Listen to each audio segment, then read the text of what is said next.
నమస్కారం అండి. జగనన్న ఖాతాలో మరొకరు బలైపోయినారు. ఈసారి అయితే చాలా పెద్ద బలి. ఆ! అయినా సాయిరెడ్డి అన్న ఏంది ఇట్లా చేసినావు చెప్పు? ఉట్టు జప్పుడు కాకుండా గుడారం బీకేసినావు. పెద్దాయనకి కేవీపీ లెక్క జగనన్నకి నువ్వు అనుకుంటున్నా. అయినా ఇట్లా ఒగ్గేసి వెళ్ళిపోతే ఎట్టే? ఆ? అన్న లెక్కలు బొక్కలు అన్నీ నీకు తెలుసు కదా. ఓహో, అన్న బొక్కలోకి పోతే నువ్వు కూడా పోవాలి కదా. ముసలి ప్రాణం తట్టుకోలేదని తప్పుకున్నావా సాయ నువ్వు? ఉం? మొత్తం మీద అన్నకి చెల్లిని దూరం చేసావు, తల్లిని దూరం చేసావు. ఇక నువ్వే పెద్ద తలకాయ అనుకుంటే ఇట్లా చేసినవి ఏం సాయిరెడ్డినా? ఆ మధ్య నీ మీద చాలా వార్తలు వచ్చినాయి లేను. ముసలోడే కానీ మహానుభావుడని. అప్పుడు కూడా పాపం జగన్ నిన్ను వెనకేసుకొచ్చాడే. ఆయన ఇప్పుడు సాయిరెడ్డి అనో నువ్వు చేసిన పని బాగాలేదన్న పాపం జగనన్న పానం గిలగిల్లా కొట్టుకోవట్లా. నువ్వు పెద్ద లెక్కల మాస్టర్వి, ఏ లెక్కలైనా మాయ చేస్తావనే కదా ఖాతా బుక్కులన్నీ అన్న నీకు అప్పచెప్పిందే. ఇప్పుడేమో షటుక్కున అకౌంట్ క్లోజ్ చేసి పారు నూకినావు. ఇదేం లెక్క చెప్పు? అప్పుడు మాట్లాడితే ట్విట్టర్లోకి వచ్చి రెట్టేసేవాడివి. ఇయ్యాలేందన్నా పౌరుషం ఎట్టుపోయింది చెప్పు. మొన్న కూడా ఉన్నావు మేము అధికారంలోకి వస్తే చంద్రబాబు బతికుంటే ఏదో ఒకటి చేస్తామని. మళ్ళా నేను ఎవరిని ఏమనలేదు, నేను అమాయకుడిని ముసలోడిని చెప్పకనే చెప్పినావు కదా అన్న అనమంటేనే అన్న అంటావు మొత్తం మీద. మొత్తగానే అన్నని జగనని గట్టిగా ఇరికిచ్చినావు. జగనన్ని నువ్వు సాయన. మొన్న ఏదో నాకు తెలిసి ఈ central home minister Amit Shah వచ్చిండు చూడు, ఆయన మీటింగ్ గట్టిగా విన్నట్టున్నావులే. ఇక లెక్కలు బొక్కలని బయటకు తీస్తాడని ఈ స్టడీస్ అప్పుడు చేయకుండా సెంటర్ క్లోజ్ చేసినావు. చాలా తెలివైనవాడు అన్న. అప్పుడేమో ట్విట్టర్లో 5 నిమిషాలకు ట్వీట్ పెట్టేవాడు, పవన్ కళ్యాణ్ పెళ్లి గురించి నీదేలు, లోకేష్ పప్పు రెడ్ బుక్ అని తిడుతుంటే బాబు గారిని నువ్వు అన్న మాటలో ఆంధ్రప్రదేశ్ ప్రజలు ఈ జన్మలో మర్చిపోరు స్వామి. అయినా పవన్ కళ్యాణ్ అంత స్థాయి నీది కాదు. చాలామంది ఉంటారు ఇదే నువ్వు. ఆవిడేమో పవన్ కళ్యాణ్ని నానా బూతులు తిట్టింది పాపం. ఆయన నీలా కాదు కదా, ఆయన ఏది చేసినా ఏదో చట్ట ప్రకారం బరాబర్ చేసుకుంటా పోయినాడు. నీ లెక్క అయితే చేయలేక స్వామి. అసలు ఏమైంది నీ పౌరుషం రోషం ఏమైంది సాయన్న? చలికాలం చెమటలేమైనా పడుతున్నాయా నీకా? మీడియాను కూడా నీకు ఇష్టం వచ్చినట్టు తిడుతుంది. ఎల్లో అంటివి బులుగంటి ఎడదీసిపారు నూకుతివి. ఆ పెద్ద ఆయన్ని కూడా తిడుతుంది. ఆయనకు సరే ఎవరిని పడితే తిట్టి ఈరోజు అదే మీడియా ముందుకొచ్చే ముసలి కన్నీరు గారుస్తా జగనన్నకు మాత్రం ఎన్నుపోటు పొడిసేపు బాహుబుల్లో కట్టపు లెక్క. నాకు అదే అనిపిస్తుంది పాపం. జగనన్న గుండె పగిలిపోయి ఉంటారబ్బా. ఏం లెక్కలు కట్టినావు రెడ్డా?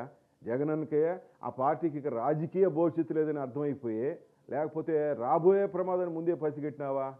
ఇక జగనన్న సేవ జీవితం జైలేనా, లేక జగనన్న పార్టీ గత చరిత్ర అని తెలిసిపోయిందా? మొత్తం మీద జగన్ అన్న లండన్లో ఉండగానే నువ్వు ఈయన రామిరెడ్డి అని వేసిన స్కెచ్కి అర్థం ఏదో జనాలకే తెలిసిపోయింది సాయి. నువ్వు అందరూ జనాలు ఎరిపప్పులు కాదు. నెంబర్ 2 సాయి విజయసాయిరెడ్డి వెళ్ళిపోతున్నాడంటే ఇక జగన్ రాజకీయ జీవితం చేరుకు వచ్చేసినట్లేనా? ప్రజల తిరస్కరణకు గురైన జగన్ రెడ్డి పార్టీని మరో జనరేషన్ మారే వరకు ప్రజలు ఆదరించే పరిస్థితులు లేవు అని కూడా నీకు అర్థమైపోయిందా? ఇక నువ్వు చెప్తున్నట్టే నీ పార్టీలో చాలామంది చెప్తున్నారు వైసీపీ పార్టీ త్వరలోనే మూతపడుతుందనేసి. మరి జగనన్న లండన్ నుంచి వస్తాడు, వచ్చి ఏం చేయబోతున్నాడు? ఈ లెక్కల మాస్టర్ విజయసాయిరెడ్డి అన్న కొట్టిన దెబ్బకే నాకు తెలిసి జగనన్న ఫీజులే కాదు పాపం మీటర్లే బిల్ అయిపోయింటాయి.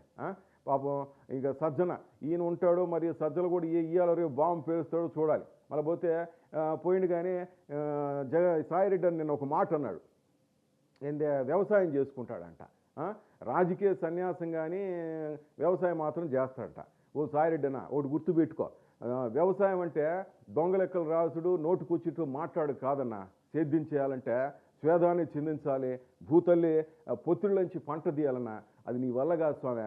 నువ్వు వ్యవసాయానికి పోయినా వ్యవసాయంలో చీడ పురుగుతోనే అందరూ అనుకుంటున్నారు. కృష్ణారామ అనుకుంటూ ఇంట్లో కూర్చో, ఏడు కూర్చుంటే వాళ్ళు ఇంట్లో జగనన్న పోయినాక నేను లెక్కలు బొక్కలు తీయటానికి పిలుస్తారు. నువ్వు కూడా ఆడికి వెళ్ళాల్సి వస్తుంది శ్రీకృష్ణ జన్మస్థానానికి. ముందు తప్పుకున్నా వెనక తప్పుకున్నా ఇక జగనన్న లండన్ నుంచి వచ్చేటప్పుడు ఓ మంచి రగ్గు తెప్పించుకో. ఎందుకంటే రేపు ఆ జన్మస్థానంలో ముసుగేసుకుని పడుకోవాలి కదా. నీ సేవ జీవితం అక్కడే గడిపేదని చాలామంది అంటున్నారన్నా. జైల్లో కూడా ఒక వ్యవసాయం ఉంటుంది, గుర్తుపెట్టుకో. అక్కడ చెయ్యి వ్యవసాయం ఏదైనా ఉంటే. ఏదైనా నువ్వు జగనన్న మాత్రం ఎండా ముంచినావునా, ఇది మంచి పద్ధతి కాదు. మీ దెబ్బకి మళ్ళా నాకు బాధ వేస్తా ఉంది. జగనన్న మళ్ళా ఏ యాత్ర అంటాడో అని ఆంధ్ర ప్రజలు అయితే భయపడిపోతున్నారు. నమ్మక ద్రోహ యాత్ర అంటాడేమని చూడాలి. మరి నువ్వు చేసిన రాజకీయ సన్యాసం ఏ మలుపు తిరుగుతుందో సాయన. లేదు అంటే రాజీనామాలు చేసి సన్యాసం అంటే నువ్వు నాకు అదే భయం వేస్తుంది. పుసుక్కు నీ కాసా కండువ కప్పుకుంటావు, గవర్నర్ పదవి అంటున్నారు.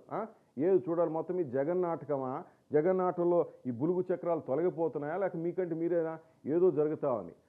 రాజీనామా చేసినోడు చేయక చంద్రబాబు కుటుంబంతో వ్యక్తిగత విభేదాలు లేవు, పవన్ కళ్యాణ్తో చిరకాల స్నేహం ఉంది అని రాసుకొచ్చేది. ఎవడు అడిగాడు స్వామి నిన్న ఎన్నా? నువ్వు రిజైన్ చేస్తున్నావంటే ఎవరైనా సరే వద్దు అన్నా అంటూ ముందుకు వచ్చారు చెప్పి నీ పార్టీకి సంబంధించి.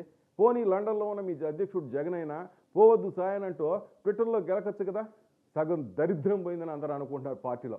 సాయన కావాలంటే కనుక్కో, నీతో పాటు ఆ సజ్జలను కూడా తీసుకోపోయింటే స్వామి పార్టీకి వచ్చిన మొత్తం దరిద్రం పోయేది అంటున్నారు సాయన్న. నేను అనేది కాదు, ఒకసారి కనుక్కో చెప్తున్నా. అప్పట్లో ఆ పేపర్ ఆయన ఎవరో నిన్ను ఉద్దేశిస్తూ మీ పార్టీ ఎంపీలను బీజేపీలో చేరుస్తానని బీజేపీ పెద్దలకు చెప్పి ఇప్పుడు తప్పించుకు తిరుగుతుంది నిజమా కాదని ప్రశ్నించాడు. నాకు ఆ పేపర్లో ఇప్పుడు చూసిన.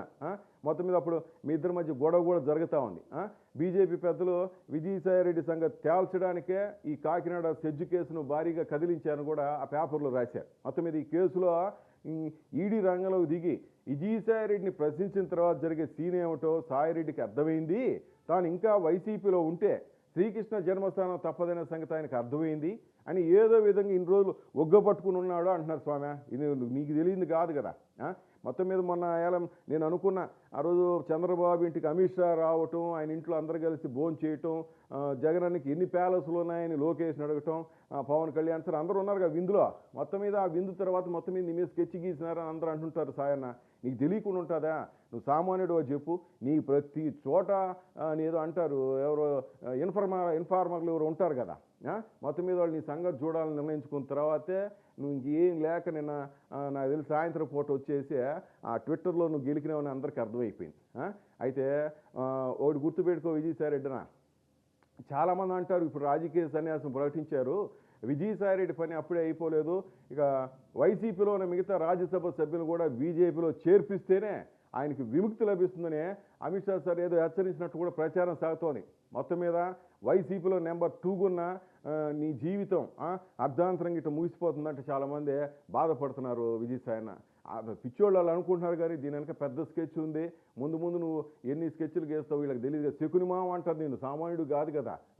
ఇంకా ఎన్ని సినిమాలు చూపిస్తావు పాపం ఆంధ్ర ప్రజలకు తెలిసినట్లేదు. మేము కూడా అదే చూస్తున్నాం, కొత్త సినిమా ఎప్పుడు చూపిస్తావా అని చెప్పేసి. మొత్తం మీద ఆల్ ది బెస్ట్, పోయి వ్యవసాయం చేసుకో విజయసాయన్న.